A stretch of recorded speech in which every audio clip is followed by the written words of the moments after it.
Okay, so I'm going to tell you a very quick story. Okay, so you'll get more clarity every time I'll give you a story. You'll get more clarity. When I came to the country, okay, this is back in 2000, 22 years ago. I remember I used to feel very low because I was on my own and there was no one around me. And I would go out, I'd do clubbing, I'd socialize a lot more than necessary because I just felt lonely. I was on my own, there was no family with me. But I always wanted to make money, lots of money, which is always a good thing because the more drive you have towards making money, the more money you will make. But I got to a point where there was something that changed in my life, which was there is actually no friends in life. And there's a reason I'm sharing this, okay? Just guys, give me a sec.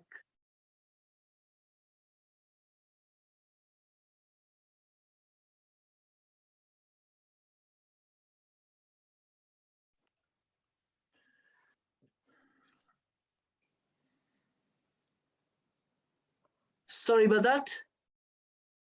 One thing I got to a point was that, you know, we all try to socialize and have friends around us and so on and so forth. And we do invest a lot of time into that.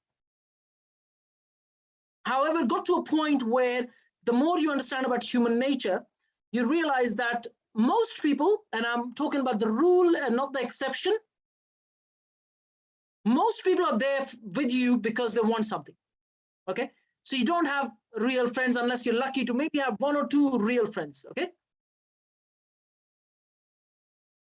When I got to that point where I realized that most people are there with you just because they want something from you, I said, okay, that's fine.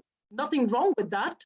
Sometimes I would hang around with people because maybe I want to learn something. I don't necessarily want something materialistic, but I want to learn something, or maybe something that's beyond, maybe not something that they give me directly, maybe something indirectly, okay?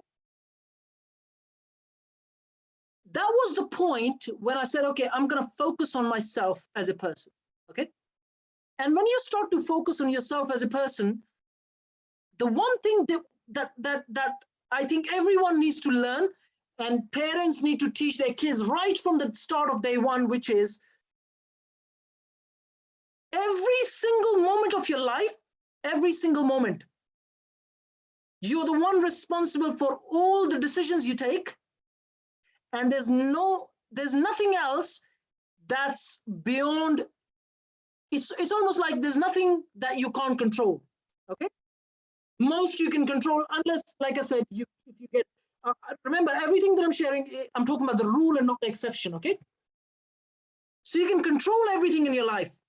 Like I said, unless you get sick, which is beyond your control, or you get something that's beyond your control, economy, flooding, tsunamis, stuff like that. I'm not talking about that, okay? But everything else you can control. And the day you take the decision to say, I'm going to control everything in my life, including my finances, including my spirituality, including my intellectual growth, including my spiritual growth, including my emotional growth, including my financial growth. That is the biggest life-changing moment in any person's life. Taking full on charge. And that means waking up and saying, today is the day I'm going to do a £1 million deal. Alta, do you want to answer me this question? I'm going to ask you something. How far are you from doing a £10 million deal? Me? Yeah. How far? The knowledge which I have to learn from these sessions, and my decision. How far are you? So if you give me a timeline. Timeline, a year. You are only about 1 day away. You're only about 1 day away. Do you know why? No. I'm not trying to motivate you. No. I'm telling you something which is today is not to motivate you, not to inspire you. There's a moment in my life that changed, which was I woke up one day and I said, I am responsible for my life, all the decisions that I take, and all the results that I get. Okay? I woke up the next morning, got registered to become a qualified financial advisor. Took me 6 months to do one end of it, and took me another 6 months to do the other end of it. Took me a year. Okay? But that was the most changing moment. Since then, I wake up every day and I'm always one moment away, not even one day, but I'm one moment away from £100 million deal. Always one moment. However, if you don't believe in that, it won't happen with you. If you don't believe in it, it won't happen. Just the fact that you believe it's a year away, that stops it. Does that make sense? It stops you from doing that. It stops you from working towards it. But if you believe today that you're about a day away, you'll start working towards it today. No, it's not stops me, I will say. It's just a thing that I have enough of the experience to know that without the knowledge I need to have, I will make too many mistakes on the way to get this point. And that's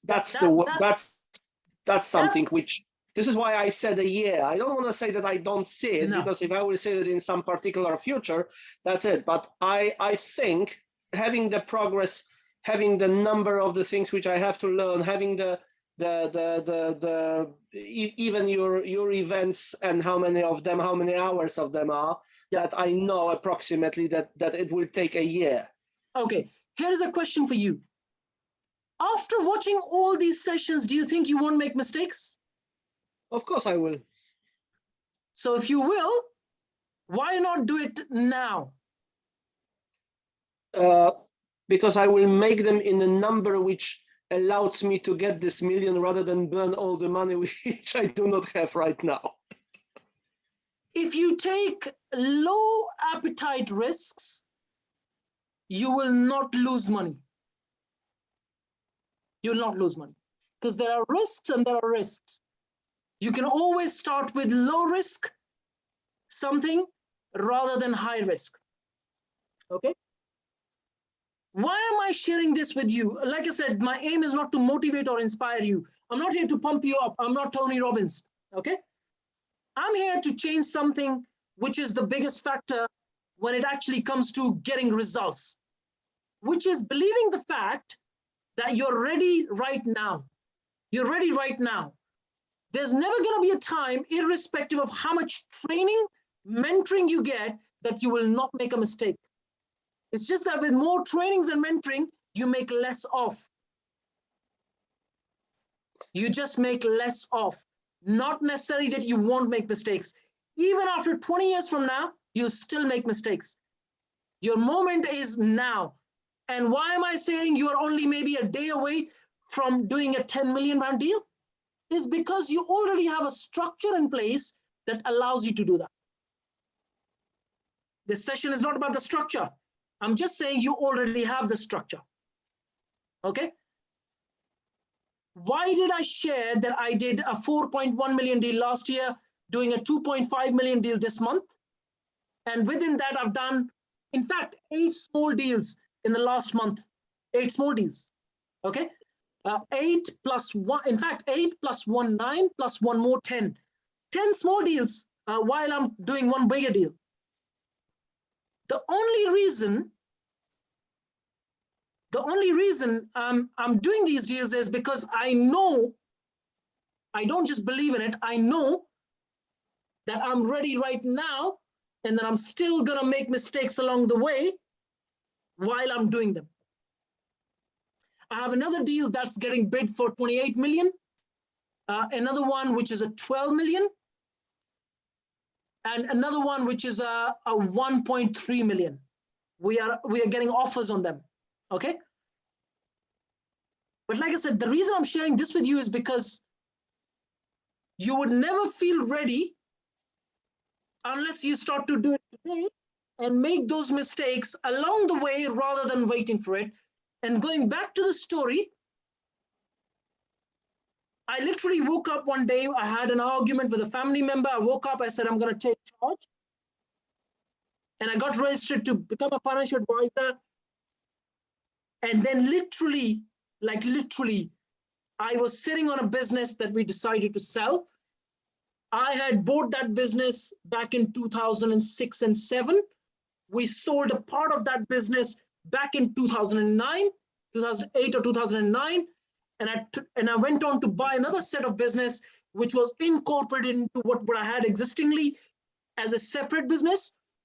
And then we sold that business again back in 2014 and a portion of that in 2016. While I was getting qualified to be a financial advisor, while I was getting qualified to be a consultant, while I was doing a BA honors in leadership and management, while I was doing all of this, the only reason I got to this point is because I started believing that I can get results today and right now, and I'm ready as we speak, and I'm most likely going to make mistakes along the way. The only thing that I want to avoid is making large mistakes, bigger mistakes, okay? Because if you make a bigger mistake, you end up buying a project where you lose money. You could go back a few years, and that makes the journey a lot more difficult. So now when I'm looking at deals or when I'm working on deals, my aim always is that even if I don't make money is not a problem, but I must not lose money. Does that make sense? So coming back to definitely. That's the one of the biggest fears is to lose the money. Yep. And the bigger fear is instead of losing money which you actually do not have. Yeah. So to answer your question there, or a kind of a challenge there, is if you take a deal through me, you decrease the chances by about 99% of losing money. Absolutely. Okay. So like I said, the one rule that I know is you must never lose money. Even if you don't make money, that's not a problem, because if you don't make money in one deal, you're going to make money in another deal. Okay. But if you start to lose money, you are in trouble. Okay. But don't let that become a hindrance in making the smaller mistakes along the way, because they are a part of your growth. Okay. Absolutely right. The problem is that unless you don't make that move, you don't learn from the process. There are only certain things you can learn from these trainings. A lot of it you actually learn on the ground while you're doing it. Does that make sense? Yeah, absolutely. Okay? I remember Falake was shadowing me one day, I think in Slough. And I said to Falake, can you hear me, Falake?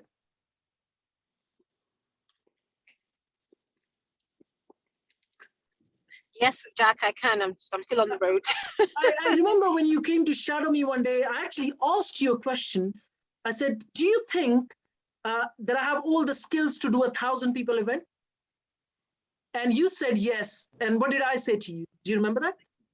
You said no, that you're just figuring it as you go. That is right, yes.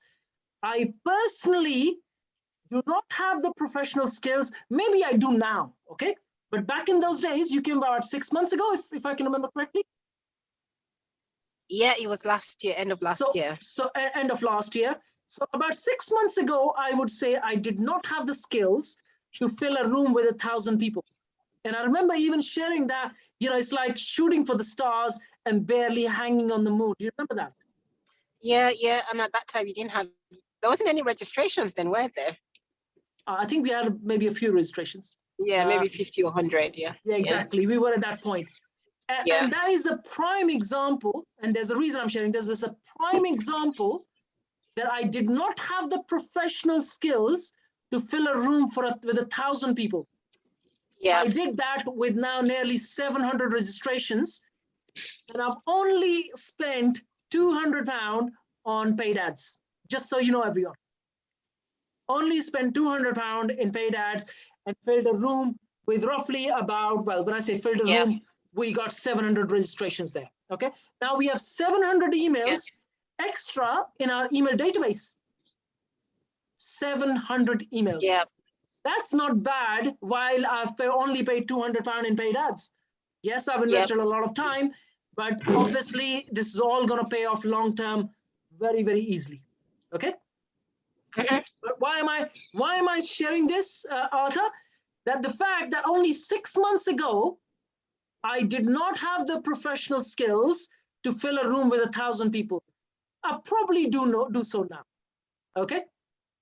So I was implementing it while I was on that journey and making those mistakes. I had a point where the calendar, the registration sync between Eventbrite and Zoom wasn't correct. Okay, so I had people in the middle of the event emailing me that we can't join, and actually a couple of them were swearing. Okay, why am I sharing with you? There's always chaos, and there's never a time that you live up to the expectations of everyone around you. Okay, now going back to the story, there's two aspects to the story. One is that you must do it right now. There's nothing called tomorrow. There's nothing tomorrow. Okay, if you're thinking a month later, 2 months later, or and this applies to everyone. There's no tomorrow. You do it now. You do it right now. And that's not just doing your events. I'm talking about getting some real deals done. Okay. Another aspect of this, which a lot of people, well, most people don't get, is that it's a marathon. It's not a sprint. Okay. So you must never, ever go so hard on it that you feel tired by the end of the day, a week, a month, and think, shit, I can't continue. Because it's not a sprint, it's a marathon. It can occasionally be a sprint if, let's say, you're working towards a deal and you have to put in more hours so you can get it over the line. Occasionally it can be a sprint, but in most cases, it's a marathon. Now, what do I mean by that? There's a lot more to it. A marathon, you can't run a marathon in a single day, right? You have to have a long-term vision. It's almost like a marathon of 28 whatever miles, and you start with doing 1 mile the first day, you go to the 2 mile the week later, you go to 3 miles, 4 weeks later, and so on and so forth. But how does it apply in business? Okay, let me give you an example. There would be times in business when you will actually be losing money or would be short of cash flow while you're trying to maintain the growth of the business. Because when you are growing a business, you can't be profitable. You can't be profitable. When you are building a small business or a medium-sized business, even large, but especially a small to medium-sized business, when you're going through the growth stage, you can't have too much money around you, right? You're investing that money into systems and processes and people and into deals and so on. Raise your hand if you know exactly what I do and can tell me if I'm profitable at the moment. Anyone raise their hand? Tell me, Falaki.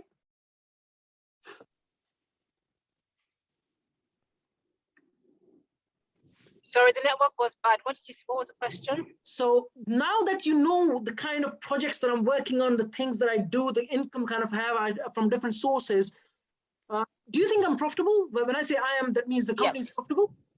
Yes. Yes. You think it's profitable? Think again.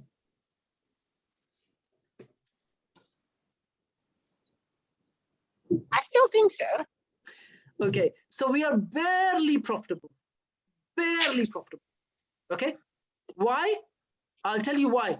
Because we are growing very fast. I'm taking a lot of this money, investing into deals, investing into growing the brand and the personal and the professional brand.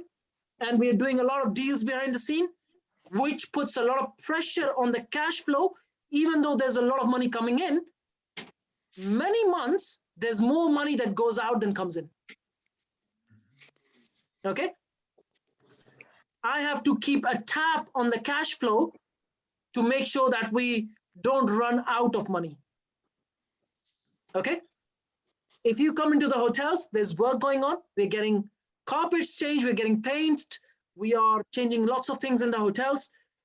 We are looking at larger deals. I want to make sure that there's enough money sitting around to be able to do a larger deal. I think some of you already know we are negotiating 100+ room hotel. Okay. I'm making sure that there's enough cash sitting around to buy that, because irrespective of how many investors we bring in, they're going to ask for skin in the game. Okay. Why am I sharing this? That it is a long-term game, and there are times when you would barely be making 5 or 10% return, or sometimes even losing money when you're going through a fast growth stage. Does that make sense? Yeah. Okay. Falake, to give you an indication without giving a name, a lot of investment that we've raised, it's still sitting in account while I'm paying interest on that. Does that make sense? Yeah. Okay. So can you see that we are bleeding that money? It's bleeding. Yeah. Okay. But it doesn't matter. We are prepared for that cash flow and the other profits that come into different streams to make sure that we don't run out of cash. And like I said, there are months that we actually bleed more money that comes in, even though the amount of money that's coming in is a lot more. However, like I said, it's almost like, think of it this way. Let me give you an example it's where I learned this strategy from. I remember back in the days when Amazon was growing really fast, and I'm not comparing ourselves to Amazon, that's beyond most people's reach. But at a very long period of time, back in the days of Amazon was growing, it was only making 2% return on money invested. Raise your hand if you know that. Yeah. Imagine running a company for 10+ years and only making 2% return on the money invested by the investors. Only 2%. But guess what happens? When the company grows really fast, you get a valuation at the back of that, and now you're sitting on quite a lot of money. Does that make sense? Yeah. Okay. Okay. So now look at the analogy of the marathon in the context of your business and say, well, you pay yourself a basic salary, whatever you need to survive. Okay. And then, okay, I've invested, I don't know, maybe 50 grand in my business. And am I making 5% or 10%? What am I making? And where is the rest of the money being invested? Okay. That's how you got to look at business. Even when you look at a very small scale, when you're starting just you as a person, you got to keep your personal expenses so low to make sure that your business thrives. Okay. I have literally sat at times when we don't spend a lot of money. We don't spend a lot of money. There are times when we don't spend a lot of money. But there are other times when I know there's lots of cash coming in, there's lots of profits coming in. We could take lots of holidays, we do all sorts of things. But there have been literally times when we don't spend a lot of money because I want to make sure that the business is getting oiled with cash. Okay. That's how you got to look at the growth of your business. Sometimes barely breaking even, sometimes barely making 2, 3, 4, 5% return on your money invested. Sometimes actually even bleeding money so you could grow faster. Okay. That's your analogy of marathon in the context of business, irrespective of the size that you are. Irrespective of the size you are. Okay. Leveraging on everything that you have, right from the start of, I only maybe have 5 grand to maybe I'm taking trainings from PEN, or maybe I'm a PEN representative, or maybe I spoke on the stage with, Simon Zucchi, or whatever you can leverage. And this is something I've shared previously as well. Think of it, me leveraging the big event when I called up Simon Zucchi and I said, I want to do an event of 1,000 people. Would you like to speak? He said, yes. He said, yes. And everyone else, I just said to them, Simon Zucchi is speaking. Can you see what I just did there? So it's not just leveraging the resources you have, it's leveraging your creativity. It's leveraging your creativity. Very, very important. Otherwise, you just don't go too far. You don't go too far. Okay? But learn to believe the fact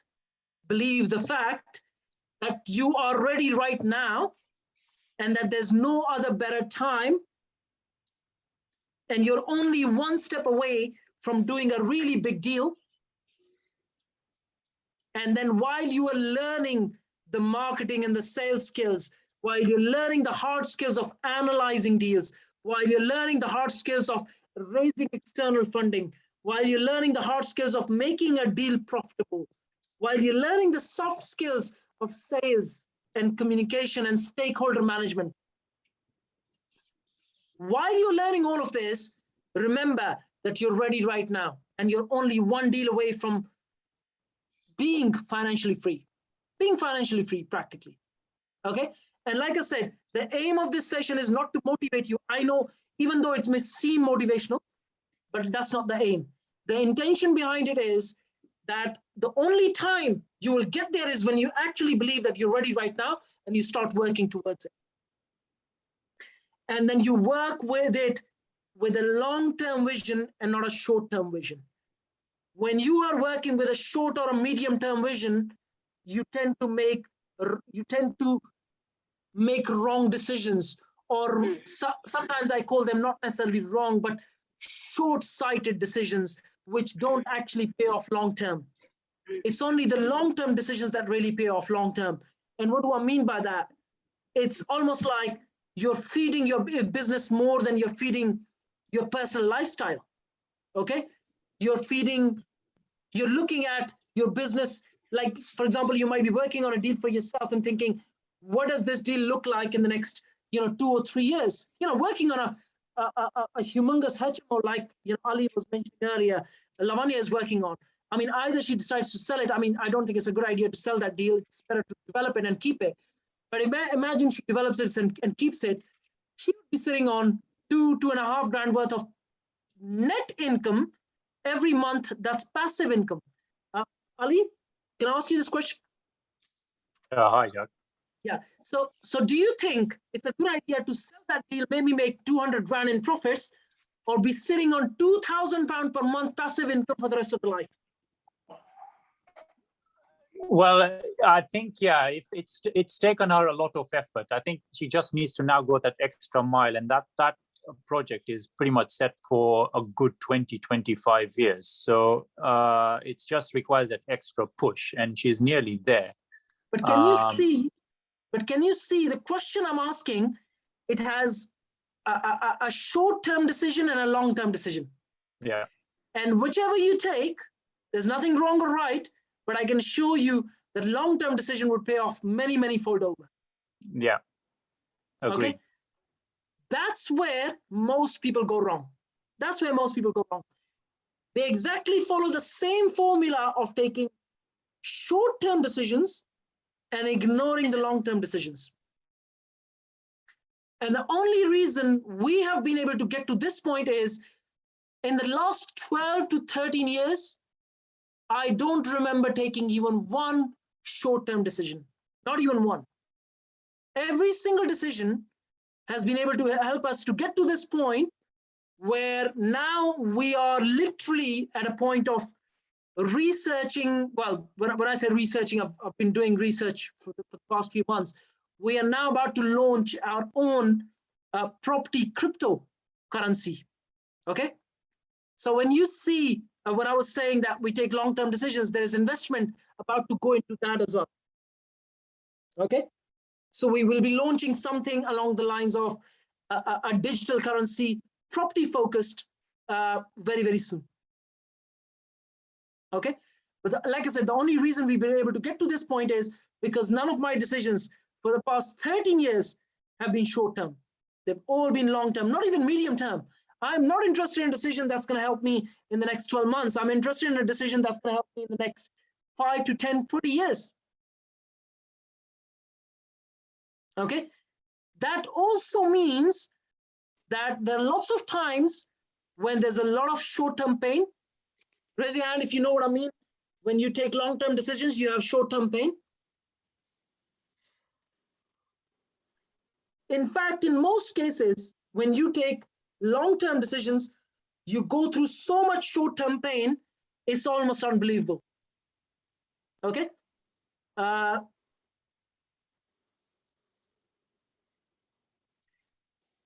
That's it from my end. Okay, I would like to add maybe some more points along the way where, you know, we invested into a company. I sold that company. This is 20. So I remember buying one company back in 2006 and selling that company back in 2007 or 8. Buying another one in 2010, and then selling, incorporating that into what I had existingly, selling that company in 2014, a part of that, and selling half of that back in 2016. And then now getting to a point where we're building PEN alongside other things that we do. And then we ended up doing a very large, you know, when I say large, I mean not large, but a medium-sized development project of 4 million. I was an investor on board. I was only one of many investors. I wasn't the only one, but I was operationally involved in that project as well. But the only reason I was able to get to that point, like I said, just long-term decisions, including building the portfolio, including getting to a point where we are taking on hotels, and now getting to a point where we're taking on a 100-room hotel. And likewise, simultaneously getting to a point where, you know, we are getting FCA registered very soon to be able to launch our crypto. All of this is happening just because, like I said, the decisions that have been taken in the last 2 or 3 years have started to pay off now. And the decisions that were taken 10 years ago paid off 2, 3 years ago. And likewise, the decisions we are taking now, you're going to start to see the results maybe 5 or 10 years later. Okay. None of the decisions that you see, well, when I say none, I mean most, not none. Most of the decisions that you see me taking now have the long-term vision behind it to be able to grow and scale. Okay. And unless you don't apply that, it doesn't quite work. So you start from the fact that you're ready now, and then you're going to make mistakes along the way. And within the framework of running a marathon, rather than thinking, okay, how much money am I making at the end of this month? It's more like, how much money am I making by the end of the year, or maybe sometimes even 3 or 5 years, and playing along those lines. Okay. Arthur, do you have any questions? I can see top of the list. Yes, I do. Of course. Please go ahead. Of course, the long-term decisions, I always used to say that decisions should be done in a perspective of a 5 years minimum. Yep. And before we will get to this 5 years, we have to see, are we going into the right direction? That we have to check what's going after 1 month and what's going after 1 year, to just eventually adjust it. That because the decision is one thing, but we have to take some actions which are taking us into this target. You know, that somebody said, oh, I will have £1 million in a year or £1 million in a 5 year, does not work actually, because after that must come some activities which are taking us into this and closer to this target. And of course, this decision needs to be clever, because we have to know, it will appear, but if the decision which is taken is wrong, that after 5 years, we will be in the same position where we started. You can take from your perspective that you made some good decisions because you are where you are. And you probably know, as everybody, every entrepreneur who put themselves in a trouble knows that not all decisions are, how to say, are done properly or took us in particular place. In some circumstances can, of course, the 99.9% belongs to our own actions, and we are only the persons who are responsible about this, what's going on around us. Some other circumstances in 0.1% is unpredictable and can always put us down.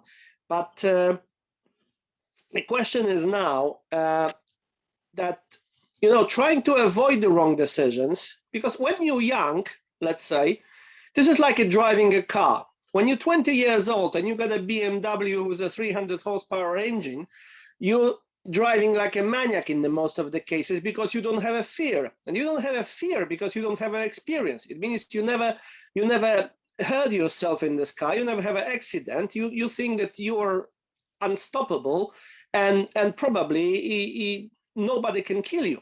Once you are 50 years old, you know what will happen if you're driving with a car 100 miles per hour and you smash into the tree. You will be dead.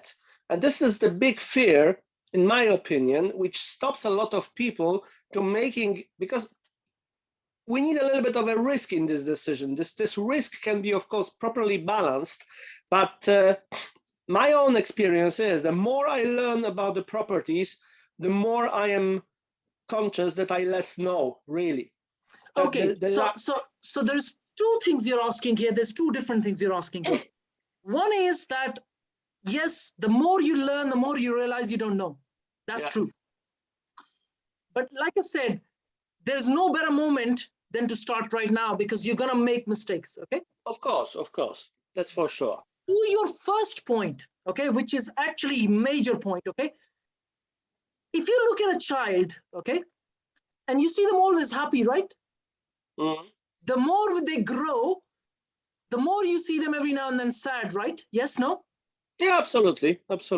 And the more you grow with life, with most people, they actually become more and more sad. Yes, no? Yes. They lose that zest of life. Yes? Exactly, yeah. The one thing that I've learned, which I actually learned, and I'll tell you who I learned it from as well. I learned it from Sadhguru, okay? I've learned it from many people, but Sadhguru says in a different way. Mm-hmm. He says, if you carry your past experiences, you create these beliefs around it, right? Absolutely. So you know, like you gave the story about, you know, driving like a maniac when you're 20, and when you are 50, you know, if you're going to smash, you're going to be dead, right? That's the experience.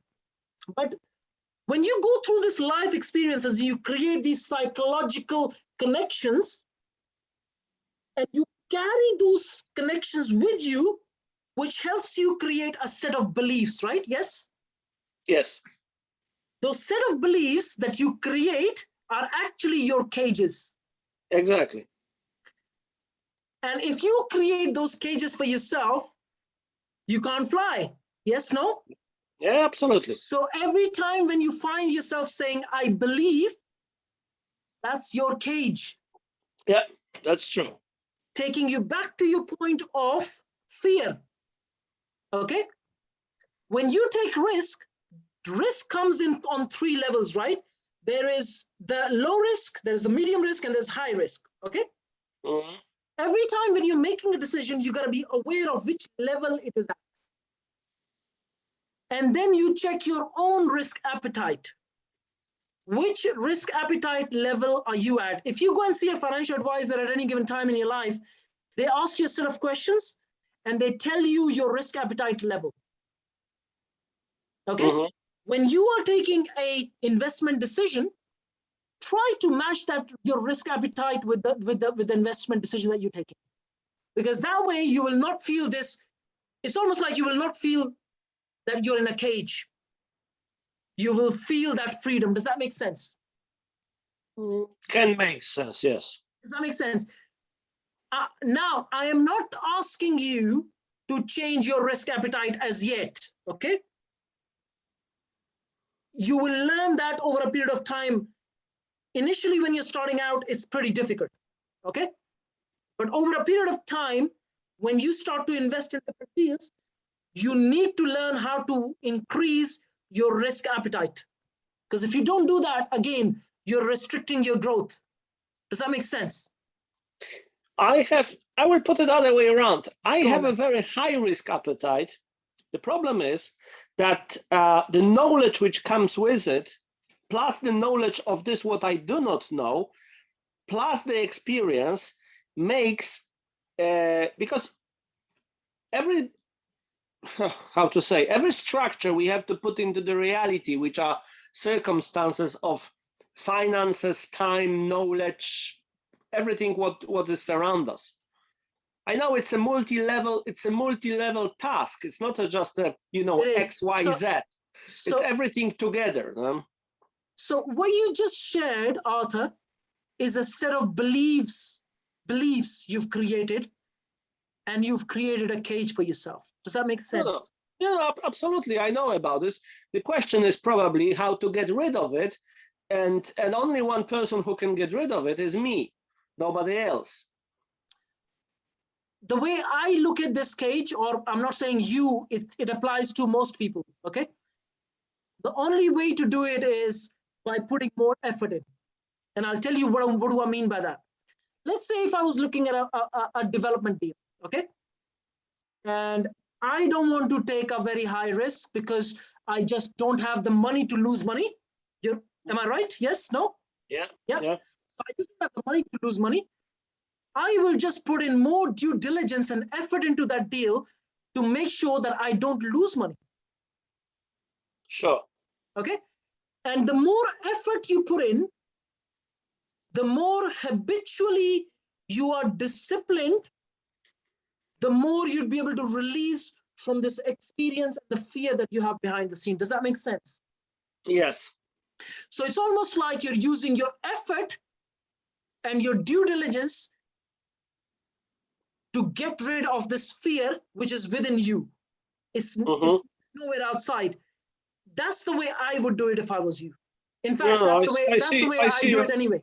I see your point. Yeah, you're right. So if, let's say, a deal requires 50 hours of due diligence, and if I don't have the money to lose money, I'd go and invest 60, 70, 80, 100. I don't care. We have 24 hours in a day, so does everyone. How come some people become more successful than others? Just purely because they're more focused. In fact, here is something, Arthur, that you will know, you'll be able to observe. Has there been days when you wake up and you are able to achieve a day's work in maybe 3 or 4 hours, and vice versa? Yes, no? Yes, no? Yes. I mean, I can tell you personally, there are days I wake up, 6 o'clock I'm up, 8 o'clock, a whole day's work is done. A whole day's work. I literally, when I'm on breakfast, I tell my missus, I'm like, I've done the whole day's work.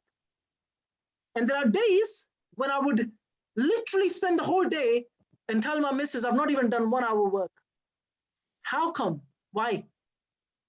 Just pure focus. So it's not about the number of hours you have, but the focus in those hours that you work that will help you do those extra hours towards your due diligence and your effort that will allow you to get rid of this internal fear. Does that make sense? Yes, no?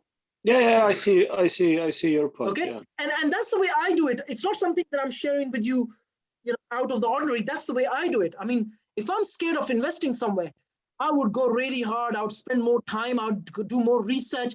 I'd speak with more people around it just to make sure, in most cases, that I don't lose money, even if I don't make money.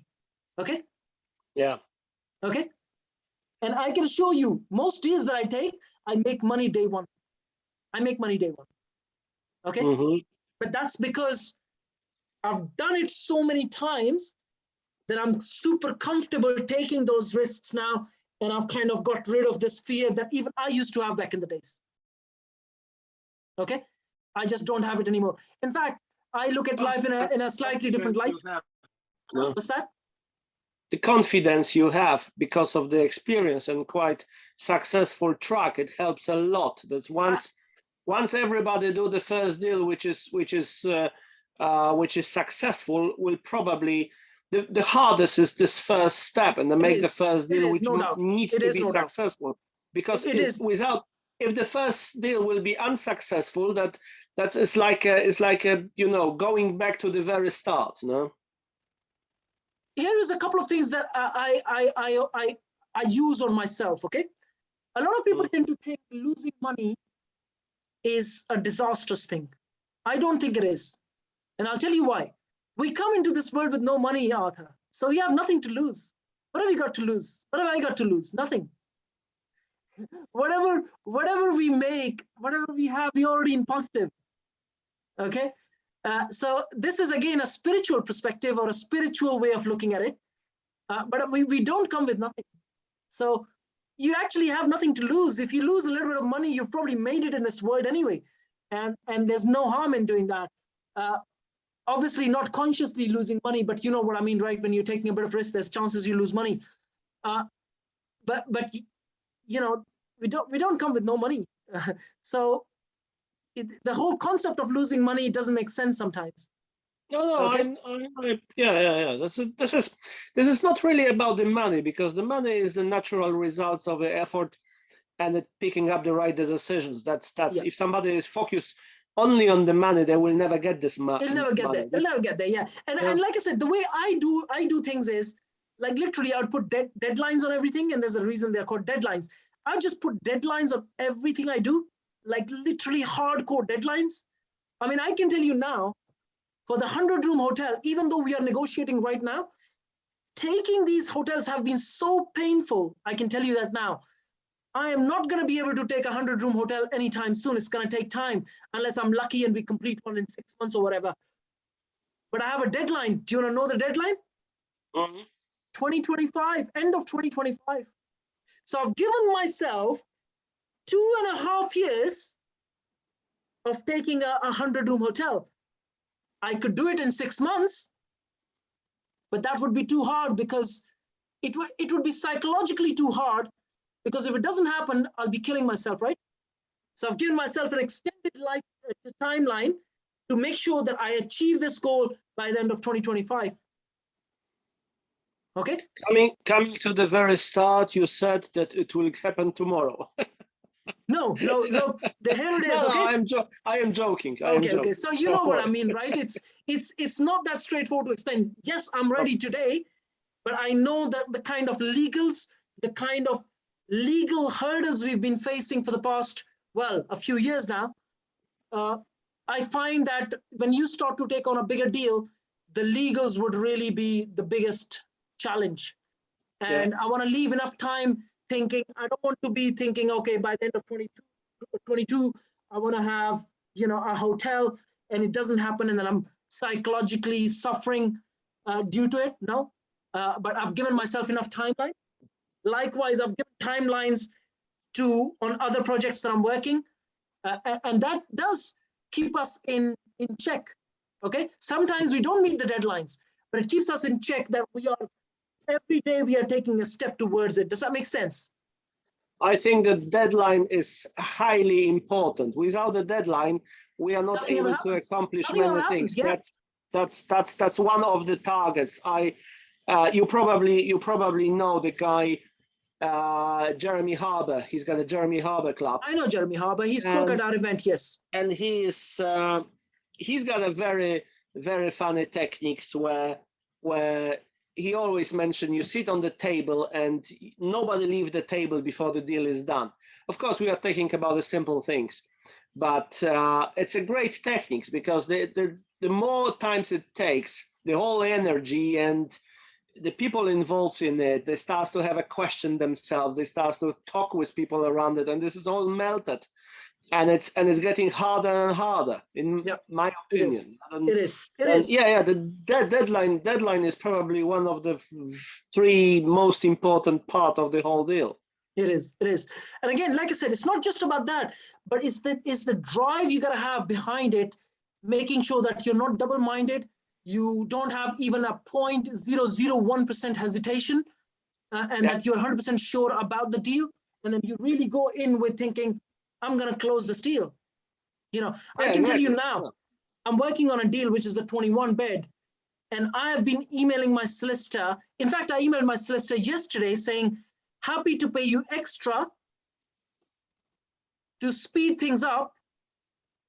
We are ready to close literally today, which in essence I'm saying is, as soon as you get the lease documents from the landlord, call me up, I will walk into the office, I'll sign, I will make the payment, and you can close the same day. Yeah. And that's because I have done my due diligence fully, and I have not even a 0.1% hesitation. And that gives you it's almost like it gives you that edge to be able to close deals faster.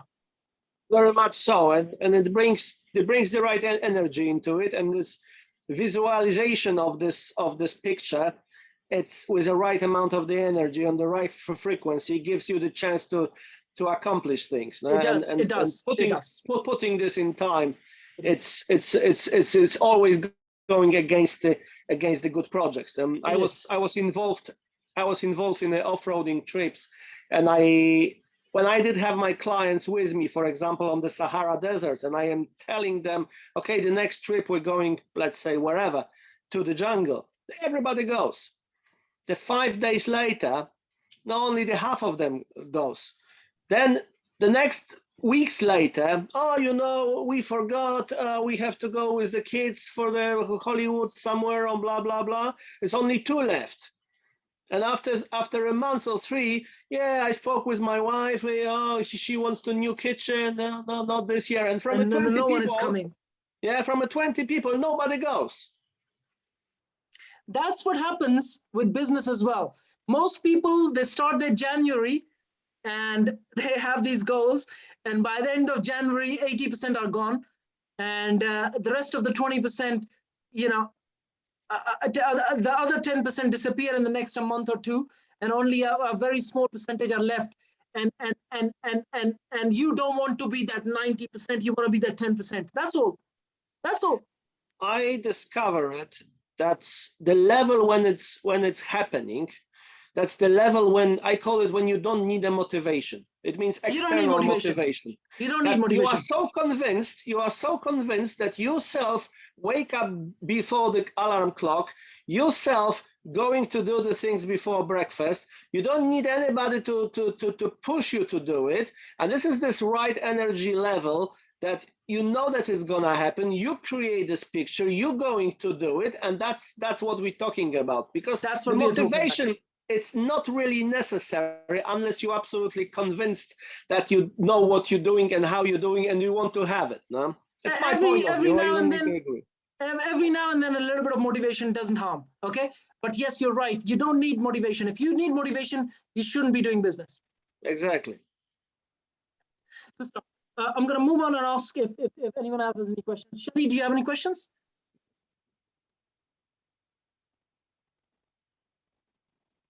Hi, Jack. Yeah. Do you have any questions? Oh, no questions. Yeah. Okay. Remember, today's session was about making sure that you're it's almost like you don't need to wait. You need to do it right now. Okay. And it's not motivation or inspiration. It's about doing it now because you'd never learn or know enough to be able to make a move. And the second is that learn to run a marathon rather than a sprint within the context of business, which means there are times when you're actually losing or bleeding more money than you're making, or you're working on very low profit margins, just barely surviving, making sure that you have enough cash flow for the future growth that you might be potentially targeting. That's how you want to look at business. Okay, that is the whole purpose of today's session. Any questions, Shelly? No, Jack, I don't have questions, but yeah, I heard you saying don't be afraid of losing. No, yeah, no, you can't be afraid and still grow. You're just not gonna grow in business, okay? And within that, remember, that doesn't mean that you don't learn. Every time when you're making decisions, you gotta make sure that you are learning, like obsessively learning, okay? Unless you aren't doing that, you're just not going to be able to create the psychological patterns to make faster moves. Does that make sense? Okay. The only time you're able to do that when you are attending these trainings, when you are really obsessed and say, I'm going to watch these 160 hours, or I'm going to make sure that I speak with Jack and really hunt him down to make sure that I learn what I need to learn. Does that make sense? Yes. Yeah. Okay. Thank Ali, do you you. have any questions? Thank you, Shelly. Ali, any questions?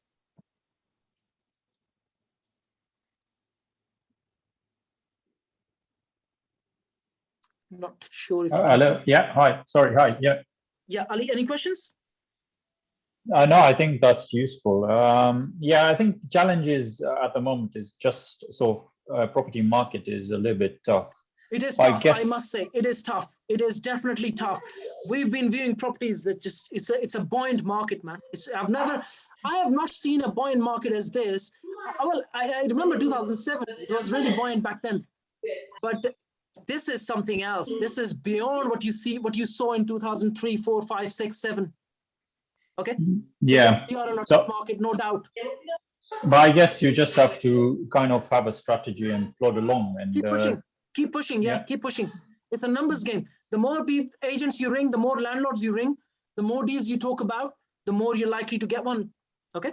I think that's sort of the mindset that I'm struggling with, is sort of building your own credibility when you're trying to look for the deals, putting yourself first. Why should the sources or the agents ring you first? Having that profile that you're someone who's serious. It's not the profile, Ali. It's your personal relationship with that person. But I think in this game, as you mentioned before, this personal relationship, it's always about what there is to give or what there is to gain, isn't it? Yes, and yes. The people you're trying to reach out to must be able to see that, this is someone who will come through quite solidly. Start blogging. Blogging, oh my God. Start now, and I'll tell you why, Ali, okay?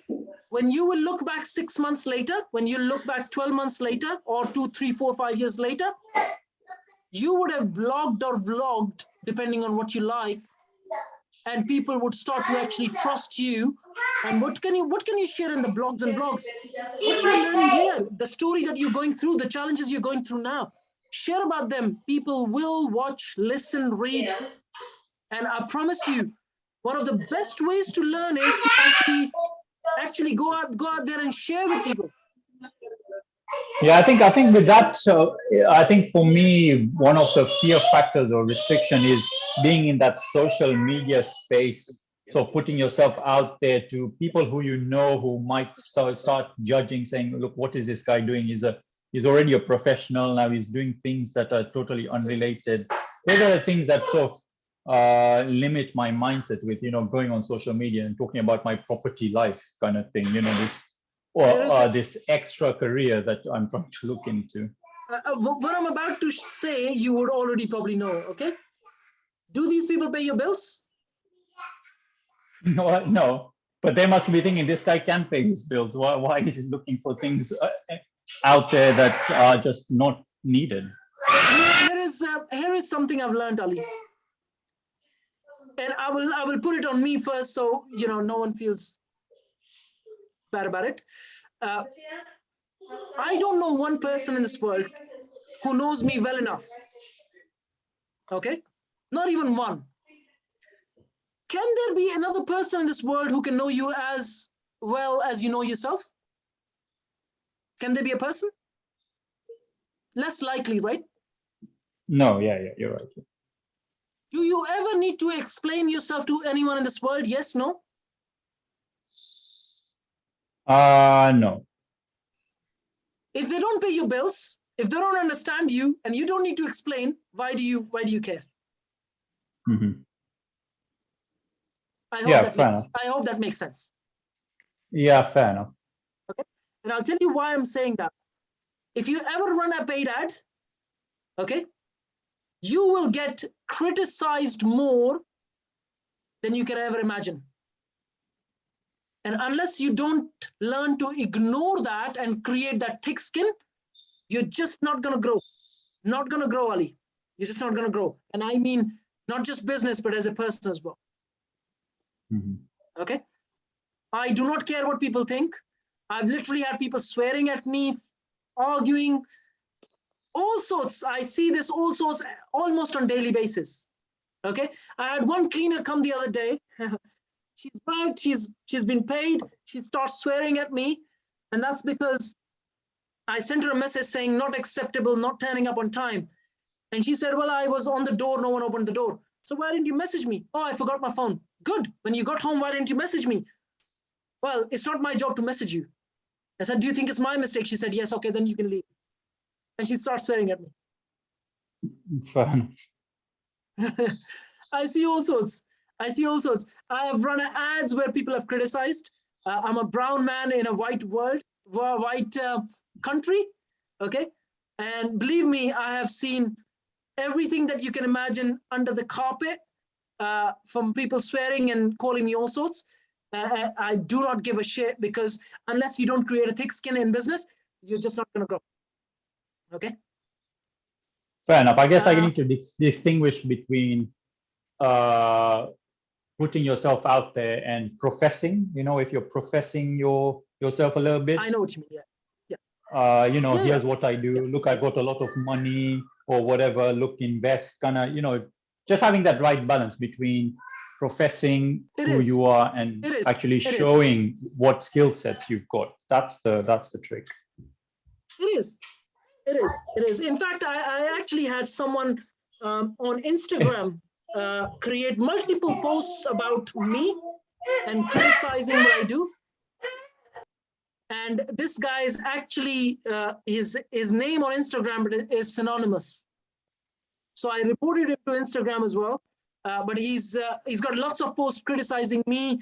He's got posts criticizing Simon Zucchi, I think. He's got posts criticizing Samuel Lees, lots of other people out there. But it's just creating that thick skin. Anyway, I'll move on from this point. Any more questions, Ali? No, that's fine. Thank you. Thank you, Ali. Falak, any questions?